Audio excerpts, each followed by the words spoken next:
CM Revanth రెడ్డికి high command పిలిపించింది. రేపు మరోసారి ఆయన ఢిల్లీ వెళ్ళబోతున్నట్లు మనకు తెలుస్తుంది. రేపు దానికి సంబంధించినటువంటి కార్యాచరణ కూడా రూపొందించారు.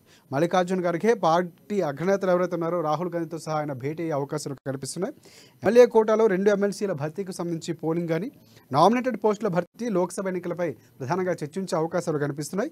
రాజకీయ వర్గాల్లో ఆసక్తి రేపుతున్నటువంటి సీఎం రేవంత్ రెడ్డి పర్యటనకు సంబంధించి పూర్తి అప్డేట్స్ అందిస్తారు హరీష్ చెప్పండి.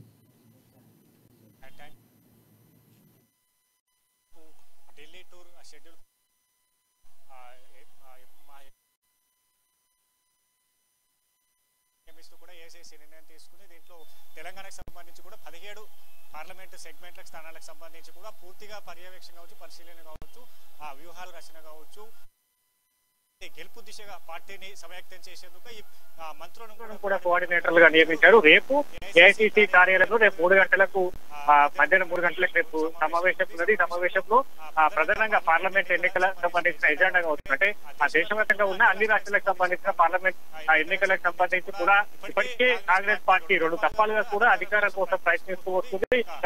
ఇది ఖచ్చితంగా బీజేపీ ప్రభుత్వాన్ని గద్దెదించాలనే లక్ష్యంతో కూడా కాంగ్రెస్ పార్టీ ముందుకెళ్తున్న నేపథ్యం కావచ్చు. ఇప్పుడు ఇప్పటికే 30 పార్టీలతో కూడిన స్థానిక పార్టీలతో కూడిన ఇండియా కూటమిని ఏర్పడింది.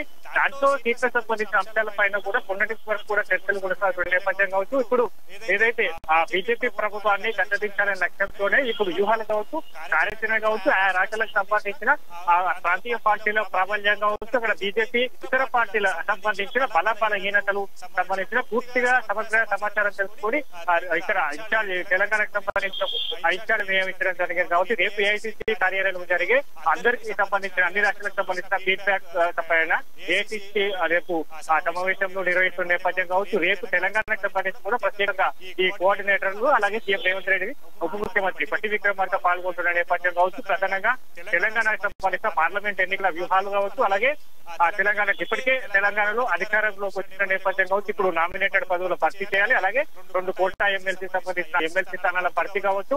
మిగతా అంశాలపైన కూడా రేపు సమగ్రంగా ఏఐసీసీ అగ్రనేతలకు నుంచి కూడా సూచనలు తెలుసుకునే అవకాశం కనిపిస్తుంది. కాబట్టి ఎందుకంటే ఎల్లుండి నుంచి కూడా కోట్ల ఎమ్మెల్సీ సంబంధించిన ఎమ్మెల్సీకి సంబంధించిన నోటిఫికేషన్ ఇష్యూ అవుతుంది. కాబట్టి అలాగా కాంగ్రెస్ పార్టీ నుంచి కూడా ఎమ్మెల్సీగా ఎవరు ఉండాలనే పైన కూడా పూర్తిగా ఖరారు కావాల్సిన అవసరం ఉంది. కాబట్టి ఇప్పుడు దానికి సంబంధించి తెలంగాణ నుంచి కూడా ఎవరిని నామినేటెడ్ ఎమ్మెల్సీగా నియమిస్తారనే పైన కూడా ఇప్పుడు సీఎం రేవంత్ రెడ్డి అగ్రనేతలకు, కీలక నేతలకు లేదా ఏఐసీసీ మల్లికార్జున ఖర్గే, టీకే శివకుమార్ కి తెలియజేసే అవకాశం ఉంది. వాళ్ళ సూచనల మేరకు ఇక్కడ కోటా ఎమ్మెల్సీ సంబంధించిన ఎవరు అనే దానిపైన కూడా ప్రతిపాదన పంపే అవకాశం ఉంటుంది. అలాగే మిగతా ఏదైతే నామినేటెడ్ పదవులు అయితే ఏవైతే ఉన్నాయో దానికి సంబంధించి ఇప్పటికే సంక్రాంతి ముందుకంటే దాంట్లో 35 పదవులను భర్తీ చేసే అవకాశం కనిపిస్తుంది. కాబట్టి ఏ కార్పొరేషన్లకు సంబంధించిన కీలక శాఖలు భర్తీ చేయాలి, ఎవరికి కేటాయించాలనే పైన కూడా రేపు సమాలోచన జరిపే అవకాశం ఉన్నది.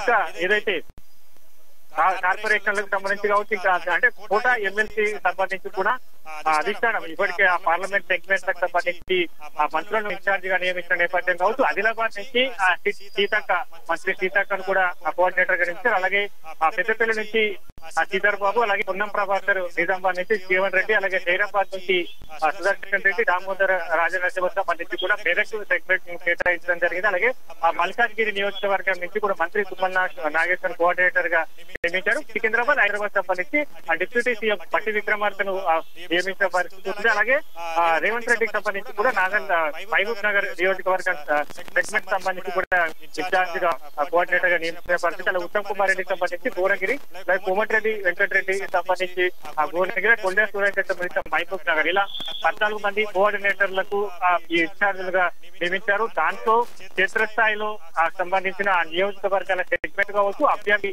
ఎంపిక పైన కూడా పూర్తిగా వీళ్ళు పర్యవేక్షణ చేయవలసి ఉంటుంది. గతంలో అసెంబ్లీ ఎన్నికలకు సంబంధించి కూడా ఏదైతే సర్వేలు నిర్వహించి ఆ గెలుపు గుర్రాలకే టికెట్ ఇచ్చిన నేపథ్యం కావచ్చు. ఇలాంటి అంశాలన్నింటినీ కూడా పరిగణలోకి తీసుకోవాలి.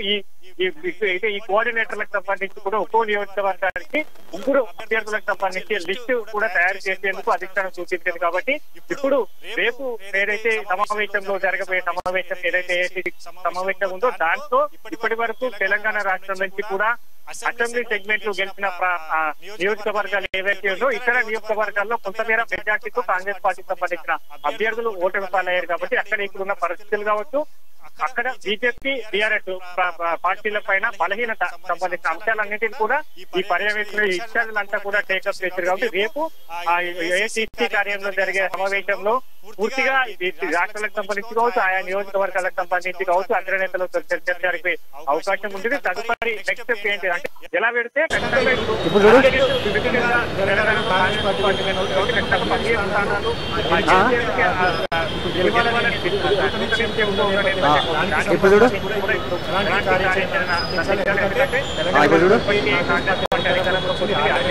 పెంచిన రైట్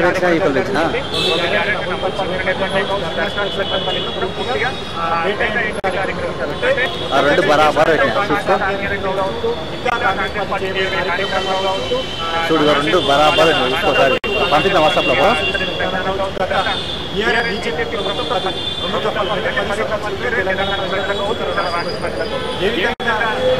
ఇప్పుడు ఓకేనా? ఇప్పుడు సమావేశంలో కూడా అవకాశం కనిపిస్తుంది. ఇంకా 26 అంటే 26 నుంచి కూడా క్షేత్రస్థాయిలో రేవంత్ రెడ్డి అన్ని నియోజకవర్గాలకు సంబంధించి అందుబాటులో ఉంటారు. 26న ఆడియో వెళ్ళింది మొత్తం ఇచ్చిన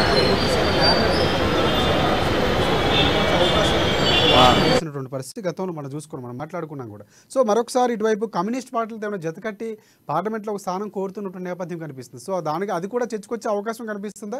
ప్రధానంగా రేపు ఎవరెవరు ఢిల్లీ బయలుదేరిపోతున్నారు సీఎం రేవంత్ రెడ్డితో పాటు? రేవంత్ రెడ్డితో పాటు డిప్యూటీ సీఎం బట్టి విక్రమార్క ఆ నియోజకవర్గాలకు సంబంధించిన 14 మంది కోఆర్డినేటర్గా నియమించారు. అలాగే ఎమ్మెల్సీ ఈ కోట ఏదైతే కోట ఎమ్మెల్సీ కావచ్చు, 120 ఎమ్మెల్సీలకు సంబంధించి ఎల్లుండి నామినేషన్ దానికంటే ముందు రోజే చేయాల్సి ఉంటుంది. కాబట్టి రేపు అక్కడ ఏఐసీసీ నేతలతో చర్చించిన తర్వాత ఎవరు కోట ఎమ్మెల్సీ నుంచి బయలు దిగబోతున్నారు కంటే కూడా రేపు సాయంత్రం లేదా ఎల్లుండి విజయం అవకాశం ఉంది. ఇంకా నామినేటెడ్ క్షేత్రస్థాయిలో కాంగ్రెస్ పార్టీ అసెంబ్లీ ఎన్నికల్లో కీలకంగా చేసిన వాళ్ళు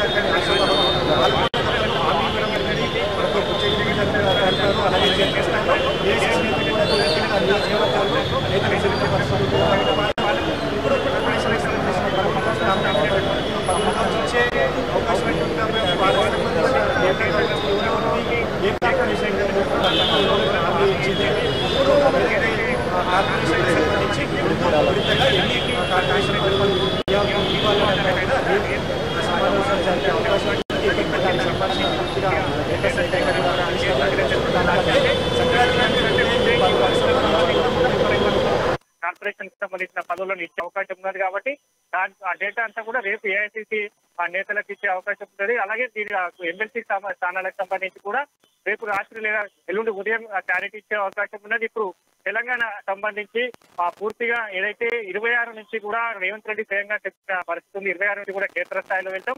ఇంద్రవెల్లి సభ వెనుక ఆదిలాబాద్ జిల్లా నుంచి ఇంద్రవెల్లి గతంలో పిసిసి అధ్యక్షుడైనా కూడా మొదటి విడతగా అక్కడ సభను ఏర్పాటు చేసిన ఇప్పుడు ముఖ్యమంత్రి తర్వాత మొదటిసారిగా సీఎం హోదాలో అక్కడ ఇంద్రవెల్లి సభను నిర్వహిస్తాం. అక్కడిని ఆ రోజు నుంచే ఎన్నికల శంకారావాన్ని పూరించబోతున్నమాట సీఎం రేవంత్ రెడ్డి చెప్పారు. కాబట్టి 26 నుంచి క్షేత్రస్థాయిలో ఎలక్షన్స్ వరకు కూడా పూర్తిగా సభలు కావచ్చు, సమావేశాలు కావచ్చు, అగ్రనేతల పర్యటనలో పూర్తిగా తెలంగాణలో ఉంటున్న నేపథ్యంలో అప్పటి వరకు మరో గ్యారంటీలు ఇంప్లిమెంట్ చేసే అవకాశం కనిపిస్తుంది.